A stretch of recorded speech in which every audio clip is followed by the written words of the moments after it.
Hi folks, Kidzeum from the Kidzeum again. Today we're going to be making a simple modeling dough.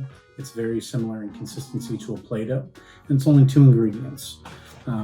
For this example, I'm going to be using maple syrup, but you can also use peanut butter, you can use honey, you can use anything that's pretty sticky. You can do it with jelly. The sky's the limit. So I'm not going to be making very much. I'm only going to do 1 tablespoon of this. Just like that. And all you gotta do is take the powdered confectioner's sugar and mix it in. Now you want to start with about a cup. 1 tablespoon to 1 cup is a good place to start. And again, this is going to get super messy. So once you get it in there, just kind of take your hand and start going like this. What this is going to do is this is going to coat and kind of spread out the actual not corn syrup, the maple syrup, until it gets as much confectioner's sugar as you can. And then if you run out, you can add a little more confectioner's sugar, and so on and so forth. But the more that you do this, the more that it'll start to take shape. You want to do this until you have a nice ball of dough. So right about now I can take it and see how I can kind of hold it in my hand. Now I'm going to start squishing it. And as I do, I'm going to add more confectioner's sugar in there, and it is going to be messy. So just be prepared.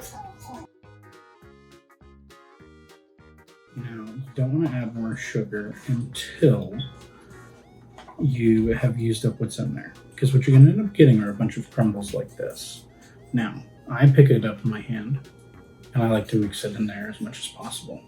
The nice thing about doing it this way is it is a little bit less messy, because as you can see, it's powdered sugar, it's going to get everywhere. But once you start to actually squish it together, it kind of incorporates the sticky substance into the powdered sugar more. And then you get a ball of dough.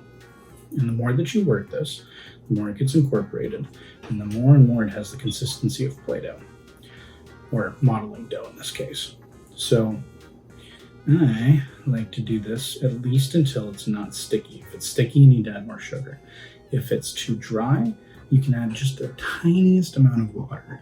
And when I say tiny, I mean take your finger, get just the tip of it in there, and then go back to mixing.